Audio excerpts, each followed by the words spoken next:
नमस्कार अभिगतधारकांनो, टेट 2022ची परीक्षा देऊन पहिल्या टप्प्यामध्ये संधी न भेटल्यामुळे दुसऱ्या टप्प्यामध्ये लढून आणि या लढ्यामध्ये प्रत्यक्ष किंवा अप्रत्यक्षरित्या सहभागी होऊन नोकरीची चातकाप्रमाणे वाट पाहणाऱ्या सर्व बंधू आणि भगिनींना माझा मनापासून नमस्कार.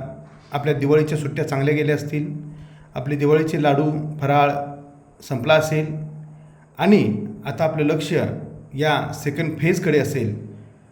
आता आपलं लक्ष आपल्या भविष्यातल्या नोकरीकडे असेल अशी आशा व्यक्त करतो आणि आपल्याशी संवाद साधण्यासाठी आजच्या या व्हिडिओची सुरुवात करतो. सर्वप्रथम आपलं सहर्ष स्वागत करतो तुषार देशमुख ऑफिशियल या आपल्या लाडक्या यूट्यूब चॅनलवरती. आज आपण बोलणार आहोत वयोमर्यादेच्या मुद्द्यावरती. वयोमर्यादेच्या मुद्द्यावर बोलण्यासाठी आमच्या कोर टीमच्या अनेक सदस्यांचं प्रत्यक्ष आणि अप्रत्यक्षरित्या काम आहे. खूप डेटा संकलन केल्यानंतर आणि खूप ठिकाणून माहिती व्हेरीफाय केल्यानंतर अगदी मंत्रालयापासून आयुक्त कार्यालयापर्यंत आणि अगदी यूओजपर्यंत माहिती व्हेरीफाय केल्यानंतर आम्ही हा व्हिडिओ बनवत आहोत. या व्हिडिओमध्ये नक्कीच काही जणांना वेळेच्या पूर्वी जाग येईल, काही जणांना अपेक्षित नसणारी बातमी भेटेल, काही जणांना ही बातमी सुखद वाटेल तर काही जणांना ही बातमी दुःखद वाटेल.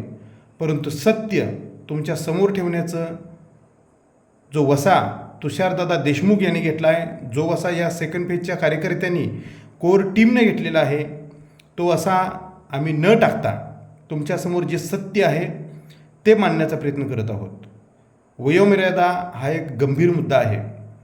बघा, आपल्या या टेटची सुरुवात झालेली आहे 30 जानेवारी 2022ला, बरोबर आहे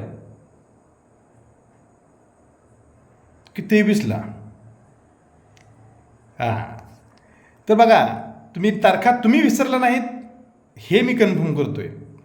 त्यानंतर तुमची 12 फेब्रुवारी ही अप्लाय करण्याची लास्ट तारीख होती आणि ते अप्लाय करताना तुम्हाला कोविडची 2 वर्षाची रिलॅक्सेशन देण्यात आली होती. तर ती जी रिलॅक्सेशन देण्यात आली होती ते जे पत्र आहे ते तुम्ही चांगलं वाचलं आहे की नाही याच्याबद्दल मी संभ्रमात आहे. मी तुम्हाला काही गोष्टी वाचून दाखवतो आणि त्या गोष्टी क्लिअर करतो.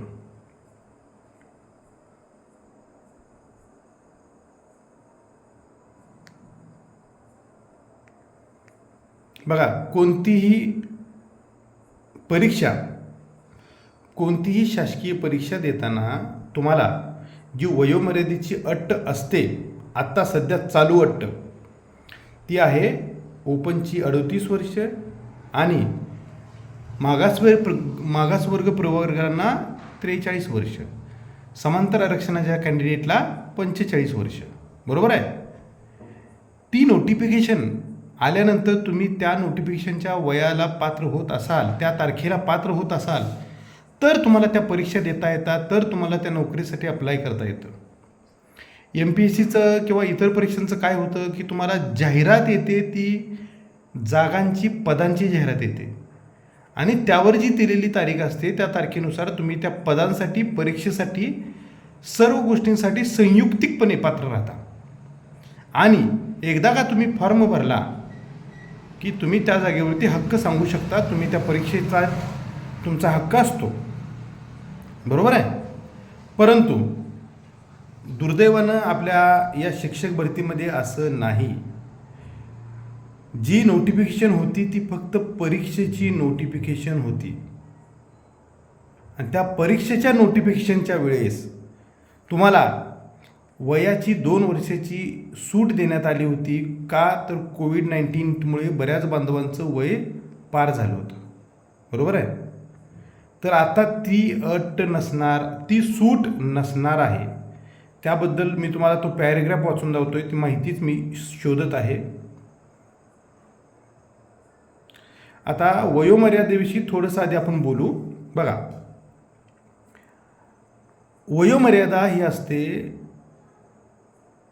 जिल्हा परिषदेच्या किंवा खाजगी व्यवस्थापनाच्या या सर्व जागांसाठी वेगवेगळी.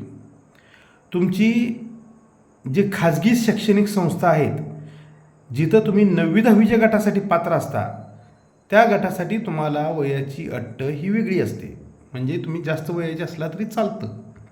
परंतु सरकारी आस्थापने ज्यामध्ये जिल्हा परिषद, नगरपालिका, नगरपंचायत, कटक मंडळे किंवा सैनिक कल्याण बोर्डाच्या जागा आहेत, आता ज्या नव्याने ॲड होतील, जिथं सरकारी आस्थापना आहे त्या आस्थापनांना तुम्हाला वयोमर्यादा ही ओपनला 38 म्हणजे जनरल कॅटेगरीला 38 आणि इतर आरक्षित कॅटेगरीला 43 ही अट असते. बरोबर आहे.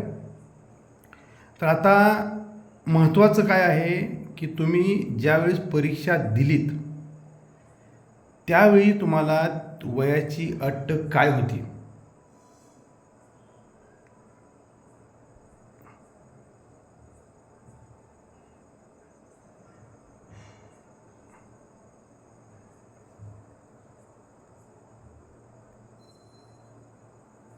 त्यावेळी तुम्हाला कोविड-19चे फॉर्म भरताना 2 वर्षाची सूट देण्यात आली होती. ती सूट देताना तिथं स्पष्ट उल्लेख होता. मला ते PDF सापडत नाही आहे, मी अचानक ते PDF शोधत आहे. ती तुम्हाला कोविड-19ची जी वयाची अट होती ती परीक्षेचा फॉर्म भरण्यासाठी देण्यात आली होती. त्यानंतर आता बघा, ते मला एक वेळची विशेष बाब असा त्यामध्ये उल्लेख होता, ती मला PDF सापडलेली आहे.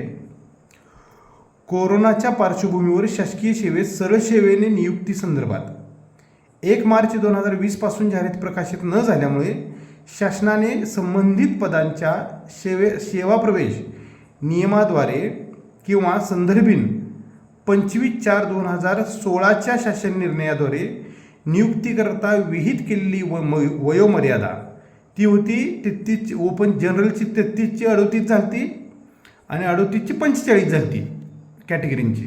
ठीक आहे. अशा उमेदवारांना 31 डिसेंबर 2022 पर्यंत शासकीय सेवेत सरळ सेवेने नियुक्ती संदर्भात ज्या जाहिराती प्रकाश होतील त्या जाहिरातींसाठी एक वेळची विशेष बाब म्हणून परीक्षेस बसण्याची संधी देण्यात येत आहे. तुम्हाला संधी परीक्षेला बसण्याची देण्यात आली होती. शिक्षक भरती सोडून बाकीच्या सर्व भरत्या या नोटिफिकेशन डायरेक्ट तुमच्या पदांची जाहिरात येते, परंतु शिक्षक भरतीची तुमची परीक्षा ही परीक्षा फक्त होती. पदांच्या जाहिराती त्यावेळेस अपलोड झालेल्या नव्हत्या, त्यावेळेस आलेल्या नव्हत्या. त्यामुळे त्यावेळेस दिलेली 2 वर्षाची अट तुमच्या पदांच्या जाहिरातीकरता व्हॅलिड धरली जात नाही. पुढे 1 मार्च काय सांगितलेलं आहे की 1 मार्च 2020 ते या शासन निर्णयाच्या दिनांकापर्यंत म्हणजेच 24 म्हणजे बघा आता हा शासन निर्णय आला तुमचा त्यावेळेस. ठीक आहे.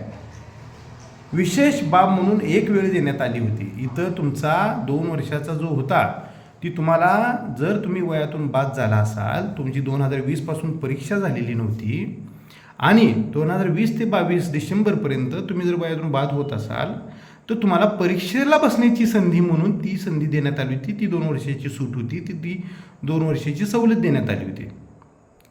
आता तुमची वयाची जर 38 वर्ष पूर्ण झालेली असतील, फेज 1च्या जाहिरातीच्या वेळेस काय झालं, सप्टेंबरला जाहिराती आल्या. सप्टेंबरला जाहिरात प्रकाशनाची दिनांकाची ती जी तारीख होती माझ्या अंदाजे 16 का 23 सप्टेंबर 2023 त्या तारखेला जे पात्र होते त्यांनाच तसे प्रेफरन्स आले.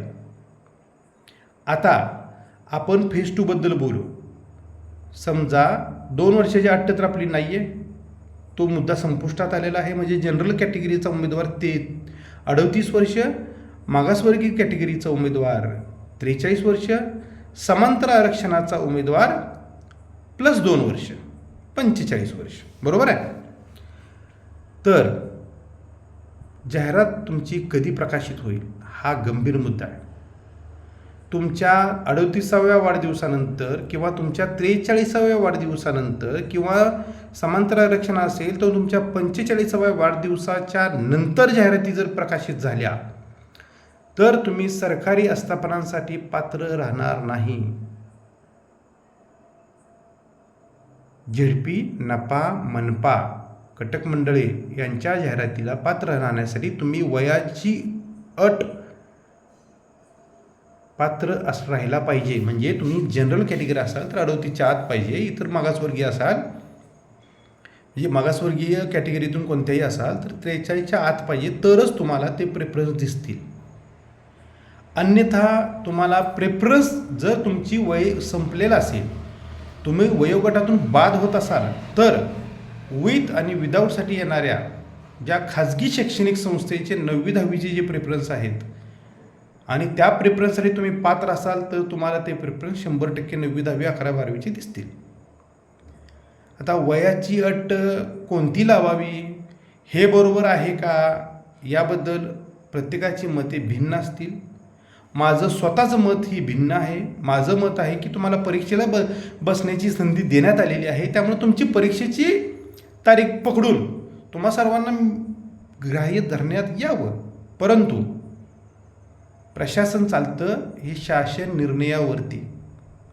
शासन निर्णयचा अभ्यास केल्यानंतर हे लक्षात आलेलं आहे, तुमची जाहिरात समजा उदाहरणार्थ 15 जानेवारी तारीख धरली, जानेवारी महिन्यात त्या तारखा, त्या जाहिराती आल्या आणि त्या तारखेला तर तुम्ही पात्र असाल तर तुम्हाला तसेच सरकारी आस्थापनांचे प्रेफरन्स दिसतील आणि जर तुम्ही पात्र नसाल तर ते प्रेफरन्स दिसणार नाहीत. हे सत्य आहे. हे सत्य आम्ही वेगवेगळ्या प्लॅटफॉर्मवरती तपासलेलं आहे आणि मगच तुमच्यासमोर बोलत आहे. आता यासाठी काहीतरी करावं लागेल, हेही तितकंच खरं आहे. यासाठी ऑलरेडी व्हॉट्सअपचे ग्रुप बनलेले आहेत. ज्यांना कोणाला यासाठी काही प्रयत्न करायचे आहेत, विनंती, अर्ज, निवेदने करायचे आहेत, तुम्ही त्या पद्धतीनं आपापल्या परीनं प्रयत्न करू शकताय. घरी बसून जर तुमची इच्छा असेल की माझ्यासाठी कोणीतरी लढावं, तर माफ करा, ही गोष्ट शक्य नाही. तुमच्यासाठी तुम्हाला स्वतःला लढावं लागेल, मग तुम्हाला लढणारे भेटतील. तुम्ही स्वतः तुमच्यासाठी प्रयत्न करा आणि हे वास्तव आहे. जर ते तुम्ही स्वीकारत असाल तर मग ते स्वीकारा. आता आकडेवारी, हे वास्तव गृहीत धरल्यानंतर 1,40,000 लोकांनी सेल्फ सर्टिफाईड केलं होतं. माझ्या अभ्यासानुसार 30% लोक वयातून बाद होत आहेत. त्याचा इत्थंभूत डेटा, आमच्या कोर टीमचे सदस्य त्या डेटावरती काम करत आहेत. 2,16,000 लोकांचा डेटा आहे आपल्याकडे. 2,16,000 लोकांच्या जन्मतारखा आहेत, प्रवर्ग आहेत.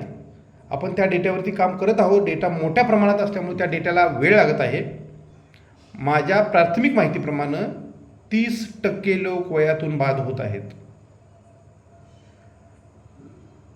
आता या गोष्टीचा फटका वयातून बाद होणाऱ्याला बसतोय आणि या गोष्टीचा फायदा जे वयात आहेत त्यांना होतोय, हेही तेवढंच सत्य आहे.